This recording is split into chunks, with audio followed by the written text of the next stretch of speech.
여호와는 나의 목자시니 내게 부족함이 없으리로다. 그가 나를 푸른 풀밭에 누이시며 쉴만한 물가로 인도하시는도다. 내 영혼을 소생시키시고 자기 이름을 위하여 의의 길로 인도하시는도다.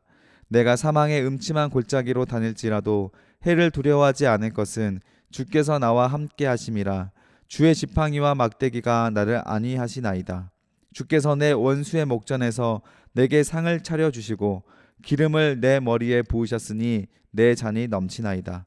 내 평생의 선하심과 인자하심이 반드시 나를 따르리니 내가 여호와의 집에 영원히 살리로다. 아멘. 네, 오늘 하나님의 말씀입니다. 근거 있는 다윗의 신앙 고백.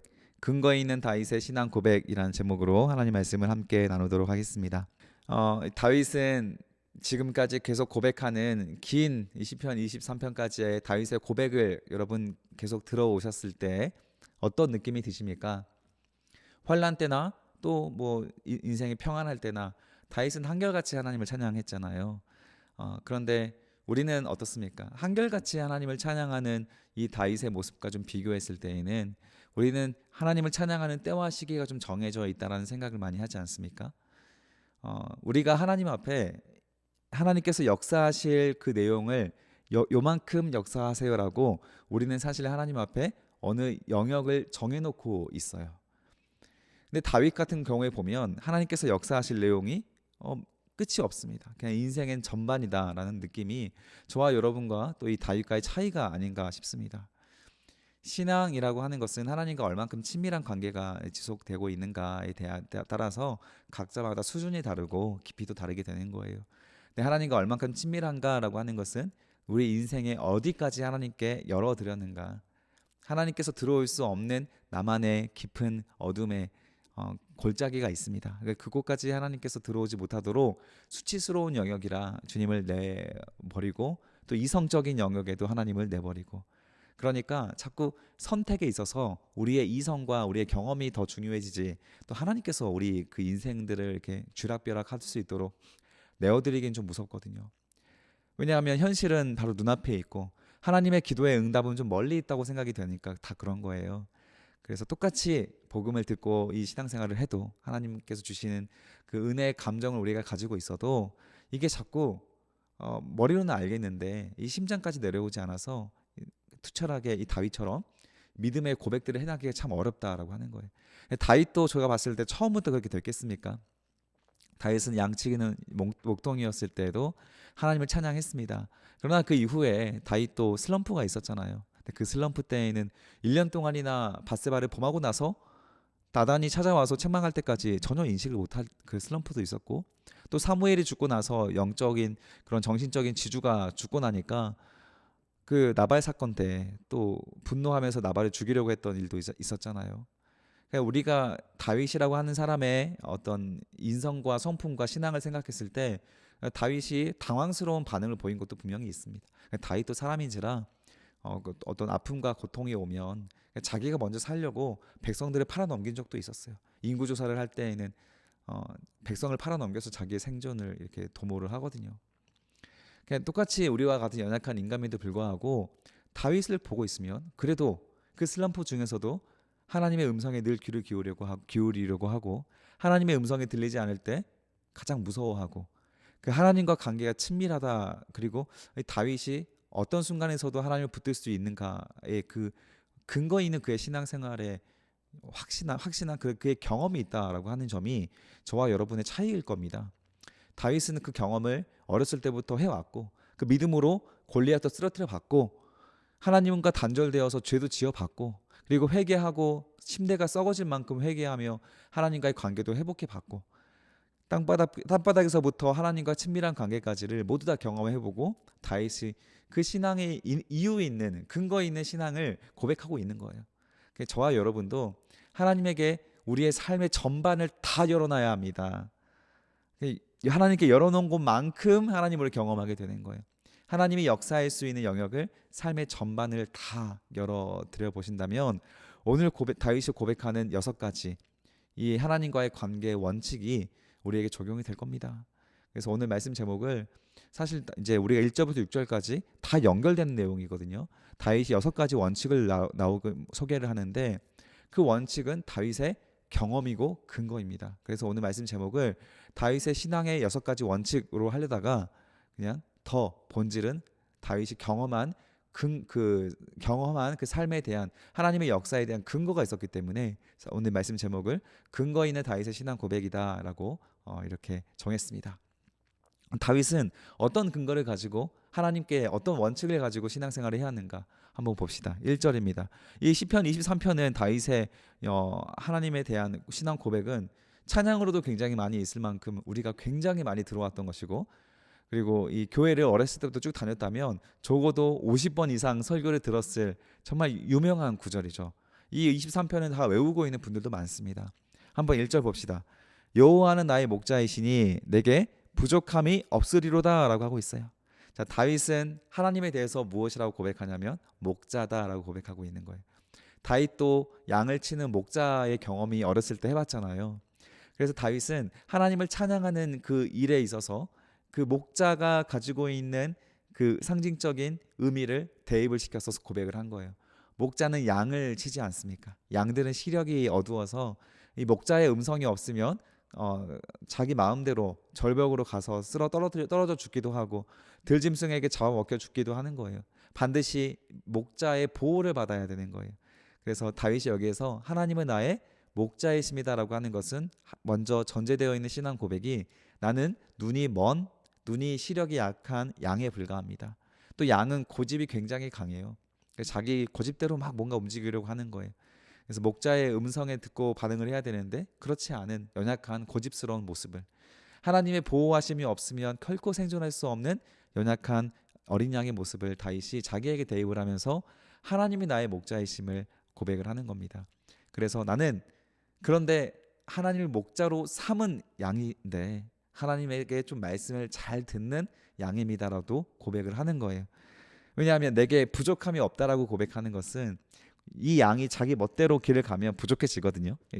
시냇가로 못 가고 절벽으로 가니까 배고파지잖아요.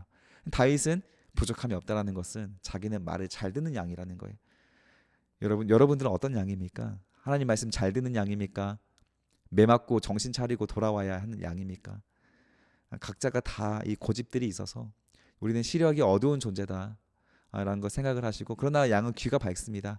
목자의 음성을, 자기 목자라는 것을, 자기를 케어하는 목자라는 것을 정확하게 알아요. 그래서 그 목자의 음성에 반응해서 그 목자를 따라갑니다. 여러분, 하나님의 음성에 반응하실 수 있는 양이십니까? 다윗처럼 부족함이 없는 양이세요? 양이 그 좋은 목자를 만나서 운이 좋아서 그렇게 그 시냇가에서 부족함 없이 사는 것입니까? 목자가 그 양을 택한 거잖아요. 그 양은 목자를 택하지 않았잖아요. 그러니까 뭐 운이라면 운인데 우리는 이걸 은혜라고 표현하지 않습니까? 하나님께서 우리를 양으로 불러주시고 자녀 삼아 주셨는데 우리는 그러면 다윗처럼 잘 듣는 양이 되면 부족함이 없는 삶이 되는데, 사실 우리가 고집이 너무 강하고 현실이 너무 무섭기 때문에 여러분 어때요? 그냥 자꾸 우리 마음대로 하려고 하는 발버둥이 있잖아요. 그러니까 이 다윗처럼 풍성한 부족함이 없는 그런 삶을 살기가 좀 어렵지 않습니까? 여기서 목자다라고 하는 표현을 다윗이 사용한 것은 따라서 하나님이 전폭적인 은혜로서 선택한 관계, 그 언약의 관계를 말하고 싶은 거예요. 우리가 양이 목자를 선택하는 것이 아니요, 목자가 양을 선택하는 것이고 목자가 양을 품어주시는 건 아니겠습니까? 모든 주권은 하나님께 있는 것이다. 그래서 내게 부족함이 없다는 것은 다윗이 살아온 모든 그런 삶의 역경들 속에서 경험되어진 부분이에요. 아무리 어려워도, 아무리 죽을 위기에 있어도 하나님께서는 나를 건져주셨고 구원해 주셨다. 그 신앙 고백이 다윗에게 있어서 이 부족함이 없구나라고 하는 것을 경험해 볼 수 있다는 거예요. 다윗은 사울을 피해서 수년간 도망다니면서 많은 부족함을 경험했습니다. 목마름도 경험하고 배고픔도 경험하고 씻을 물이 없어서 몇 주간이나 씻지도 못하는 순간도 있었을 것이고, 날마다 생명의 위협을 느끼며 불침번을 서야 하는 불편하고 어려운 광야 생활을 수년간을 반복했던 사람이 다윗이에요. 그때에도 부족함은 많았겠지만 여기서 말하는 다윗이 부족함이 없었다는 것은 그 모든 환난의 결과가 결국 하나님은 멸망시키지 않으시고 나를 완전하고 충분하고 충만한 길로서 인도했다라고 하는 것을 다윗이 경험했다라고 하는 거예요. 여러분, 부족함 없이 삽시다. 이거 세상의 물질은 부족할지언정 우리의 마음은 부족해지지 않아야 되는 거 아니에요. 우리의 마음이 에덴 동산에 있어야 되는 것이 우리가 하나님께 부르심을 받은 사람들의 마음 상태입니다. 에덴 동산이라는 것은 원어를 보면 간 에덴, 기쁨의 동산이라는 뜻이에요. 하나님이 우리에게 주신 마음은 기쁜 마음인데 여러분 오늘 왜 이렇게 불행하십니까? 오늘 왜 이렇게 힘드세요? 우리는 오늘 하나님의 말씀으로 심장이 뛰어야 합니다. 하나님이 여러분의 인생을 붙잡고 있기 때문에 새로운 소망과 비전을 향해서 심장이 뛰어야 해요. 여러분 심장 안 뛰십니까? 저는 심장이 뜁니다. 오늘이 기대가 되고 내일이 기대가 되고 내년이 기대가 됩니다. 여러분과 제가 함께 하시는 모든 시간들이 기대가 되고 우리가 언젠가 떨어지더라도 그 시간도 기대가 됩니다. 왜요? 저와 여러분이 다른 하나님을 가지고 있습니까? 아니요. 같은 하나님이고 3,000년 4,000년 전에 이 다윗도 같은 하나님이에요. 같은 하나님 안에서 우리는 다윗이 경험한 부족함이 없는 하나님을 오늘도 우리에게 동일하게 찾아오고 있는데 우리가 눈이 멀어서 그걸 자꾸 못 보는 거예요. 그러니까 고집 피우지 마시고 다윗처럼 말 잘 듣는 부족함 없는 양이 되시기를 축복합니다. 오늘 하루 기쁨으로 살아갑시다. 2절에 보시면 그가 나를 푸른 풀밭에 누이시며 쉴 만한 물가로 인도하셨대요. 참 아름다운 표현 아닙니까? 그가 나를 푸른 풀밭에 양들에게 푸른 풀밭은 먹을거리입니다. 곧 생명과 직결된 생존과 직결된 그 음식의 문제를 다윗이 다루고 있어요. 나는 양인데 하나님은 나를 푸른 초장에 누이시는 분이시라서 배고프지 않게 우리의 일용할 양식을 항상 채워주시는 분이시다라고 하는 거예요. 우리 북한이나 저기 가난한 아프리카나 하나님을 믿고 따르고 있는 나라인데도 불구하고 핍박과 어려움이 가난이 있는 나라에서는 얼마나 어려워요. 그러나 그들의 입에서도요 저는 이런 고백을 많이 듣습니다. 여호와는 나의 목자시니 내게 부족함이 없으리요. 그가 나를 푸른 풀밭에 누이시며 쉴 만한 물가로 나를 인도하시는도다. 북한에서도 이 고백을 하고요. 아프리카에서도 이 고백을 합니다. 우리가 부자 나라가 되어야 배부르는 것입니까? 우리나라의 청년들이 얼마나 배고파하고 있는지 아세요? 영혼이 기아 상태에 있어서 갈망이 있어서 마약을 하고 음란하고 돈을 따라 만몬을 따라 달려가고 있는 청년들, SNS와 유튜브와 세속적인 모든 것에 정신이 멀어서 영혼이 비명을 지르고 있는데도 전혀 인식하지 못한 채 엉뚱한 곳에 갈망함을 가지고 자꾸 채우려고 하는 것, 스포츠와 오락과 문란한 걸 통해서 자극적인 걸 통해서 나의 이 갈급함을 채우려고 하는 우리 청년들, 이들이 더 배고픈 상태고 정말 죽어가고 있는 영혼의 상태를 가진 청년들 아니겠어요? 이런 청년들이 너무 많아요. 저는 우리 한국에 있는 청년들에 대한 정말 불쌍하고 안타까운 마음을 느끼고 있습니다. 제가 이 20살 때 20대 때보다 오늘날 20대가 훨씬 심해요. 우리 어르신들의 작년부에 20대 때보다 저 때가 더 심했고 저 때보다 지금 20대가 더 심합니다.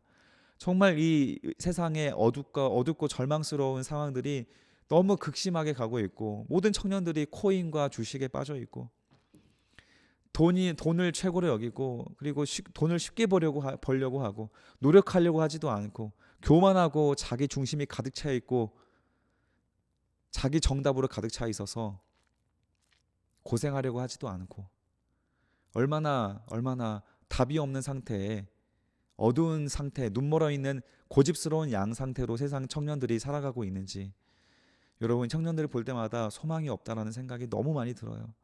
유독 우리 대한민국의 청년들이 더 그런 것 같습니다. 하나님께서 우리 나라를 얼마나 사랑하시는데 우리 교회들에게 얼마나 많은 복을 주셨는데 왜 우리 다음 세대가 이 지경이 됐습니까? 왜?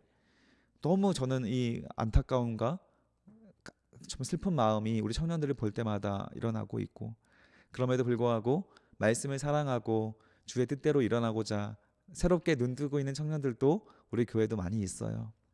우리가 순수하게 하나님 말씀을 우리의 진정한 목자 되신 예수 그리스도의 말씀을 끊임없이 들려주고 순수하게 그들과 교제해주고 사랑을 주면 그들은 영적 기아 상태에서 벗어나서 이 푸른 풀밭에 누이고 있는 건강한 상태로 돌아올 줄 믿습니다. 정말로 우리 청년부도 많이 그렇게 깨어나고 있어요. 숫자가 늘어나는 건 중요한 게 아닙니다. 공동묘지에 무덤이 늘어난다고 공동묘지가 부흥했다고 할 것입니까? 거기는 무덤일 뿐인 거예요. 여러분, 생명의 시냇가에 한 명 한 명 예수의 제자들이 눈을 뜨고 일어나서 하나님 나라를 향해 자기를 부인하고 자기 십자가를 지고 걸어가는 성숙한 영적인 사람들이 깨어나는 것이 진정한 부흥 아니겠습니까? 여러분, 계속 청년들을 위해서 기도해 주시고 우리 청년들 힘내십시오. 오늘도 하나님께서 여러분을 쉴만한 물가로 인도하시는데 그 쉴만한 물가는 영생의 샘물이 끊임없이 흘러나오고 있는 물가인데 그것이 바로 우리 예수 그리스도의 복음과 하나님의 말씀을 말하는 거예요. 그 말씀이 있는 곳으로 우리를 계속 끌고 가고 계십니다. 그곳에 가야만 우리는 이 영적 갈망함에서 벗어나고 이 세상과 남다른 존재로서 구별된 거룩한 존재로 살아갈 수가 있게 되는 거예요. 쉴만한 물가, 목마르지 않는 영생의 물가가 흘러나오는 곳으로 여러분 함께 걸어가시고 그 예수께서도 오늘 우리를 그곳으로 초대하고 있다는 것을 믿으시기 바랍니다. 그 물가에 가면 3절에 세 번째 원칙이 가요. 내 영혼을 소생시키시고 자기 이름을 위하여 의의 길로 인도하신대요. 다윗이 신앙을 고백하고 있는 첫 번째 원칙은 1절에서 하나님이 나의 목자이고 나는 그의 어린 양일 뿐이다라고 하는 거예요. 하나님이 나를 인도하지 않으시고 나를 책임지지 않으시면 나는 굶어 죽을 수밖에 없는 연약한 존재다고 하는 것을 인정하는 것이 첫 번째 원칙이었고, 두 번째 원칙은 그 나를 선택하시고 나를 주권하시는 그 하나님께서 나를 굶어 죽이지 않으시고 영생의 강물이 흘러가는 푸른 시냇가로 가서 항상 좋은 열매를 맺혀가는 존재로서 나를 이끌어가고 있다는 것이 두 번째 원칙이고, 세 번째 원칙은 우리의 일상의 일용할 양식뿐만 아니라 그 풀밭에 누워서 영생의 물을 마시니까 무엇이 살아나냐면 3절 내 영혼이 소생된다. 하나님께서 내 영혼을 다시 회복시켜 주신다. 소생되다의 원어를 보면 슈브입니다. 되돌아오게 한다는 거예요. 되돌아온다는 것은 무엇을 되돌아오게 하겠어요?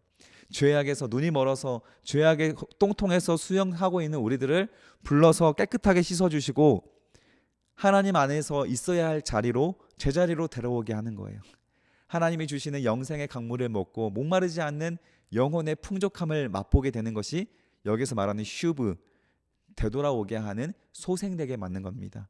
우리의 영혼은 하나님 안에서의 영생의 강물을 마셔야만, 이 진리의 말씀을 먹어야만, 하나님과의 관계가 청결하게 되어 하나님과 마주해야만 영혼은 배부름을 느껴요. 영혼이 배불러야 육신의 엉뚱한 갈망함이 끊어지게 됩니다. 세상의 수많은 중독으로부터 끊어지게 되는 거예요. 만몬이라고 하는 돈의 우상에서부터 끊어지게 되는 거예요. 돈을 벌기 위해 사는 게 아니라 하나님의 영광을 위해 사는 거예요. 하나님의 영광은 반드시 이웃사랑이라는 열매와 연결이 됩니다. 그래서 돈을 모으는 게 아니라 사람을 모으게 되는 거예요. 돈이라고 하는 결과가 나오는 게 아니라 사람이라는 결과가 나와요.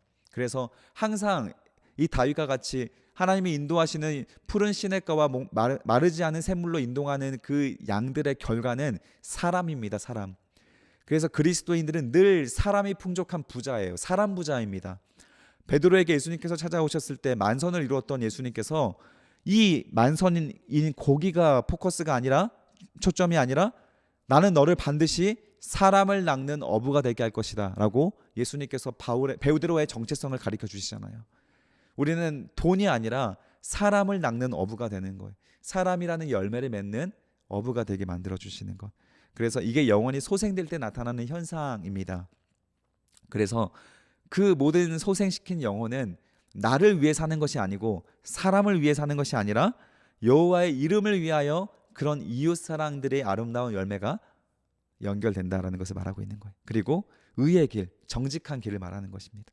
솔직하고 정직하고 꾸밈이 없고 인위적이지 않고 하나님의 중심적으로 모든 것들이 아름답게 가꾸어지고 완성되어져 가는 것, 그것이 바로 영혼이 소생되어질 때 마르지 않는 샘물에 물을 마시고 있는 자들에게 나타나는 아름다운 결과라고 하는 것이죠. 네 번째 원칙은 내가 사망의 음침한 골짜기로 다닐지라도 해를 두려워하지 않을 것은 주께서 나와 함께 하심이라. 주의 지팡이와 막대기가 나를 안위하시니라. 목자의 역할은 양을 지키는 것도 있습니다. 목자가 양을 가시덤불과 같은 곳, 절벽 같은 곳으로 인도할지라도 양들이 안심하고 그곳을 걸어갈 수 있는 것은 맨 앞에 목자가 걸어가고 있기 때문에 그런 것 아니겠습니까? 그래서 다윗이 경험한 하나님은, 다윗이 자신이 써하는 근거 있는 신앙 고백은 자신의 이런 사망의 골짜기, 음침한 골짜기와 같은 곳으로, 소망이 없는 그런 곳으로 다닐지라도 아무런 해를 당하지 않았다. 하나님께서 나를 지켜주시고 먹이시고 입히셨다는 것을 다윗이 경험한 거예요. 여러분, 하나님이 우리를 인도하는 길은 다소 무서워 보이고 어려워 보일 수도 있겠지만, 왜냐하면 현실이 타락했고 우리 이 세상 자체가 사탄의 수하에 있기 때문에 우리가 믿음을 가지고 걸어가는 길은 어쩌면 사망의 음침한 골짜기처럼 보이는 좁은 길일 수가 있어요. 그러나 하나님께서 먼저 가신 길이고 골고다의 언덕의 길이기 때문에 우리가 아무리 이 십자가를 무서워하고 이 십자가의 길을 부담스러워 하더라도 걱정하지 않아도 되는 것은 결국 예수께서 먼저 이 십자가를 지시고 걸어간 자리이기 때문에 나라고 하는 것이에요. 하나님께서 이 십자가를 함께 져 주실 것이고, 함께 하나님께서 이 십자가의 자리 가운데 함께 하실 것이기 때문에 두려워하지 않아도 된다라고 하는 것이죠. 주께서 우리와 함께 하심이라. 이게 다윗에겐 최고의 선물이었습니다. 목자가 양과 함께하면 양은 무서울 게 없는 거예요. 주의 지팡이와 막대기가 수많은 들짐승으로부터, 그리고 이 절벽으로부터 다윗을 보호했던 것처럼 우리를 하나님께서 함께 하실 것을 고백을 하는 것이죠.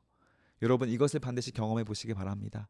세상의 연봉에 따라 가지 마시고 하나님이 불러주시는 순풍에 따라서, 하나님의 인도하심에 따라서 걸어가는 발을 내딛는 훈련을 해야 하는 거예요.